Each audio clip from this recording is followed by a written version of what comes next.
Subscribe करें और दबाएं बेल आइकन ताकि कोई खबर रह न जाए।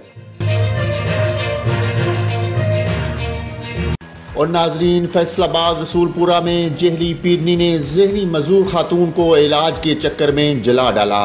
SHO गुलाम मोहम्मदाबाद ख्वाजा इमरान ने जेली पीरनी का कारनामा छुपाने की कोशिश नाकाम बना दी।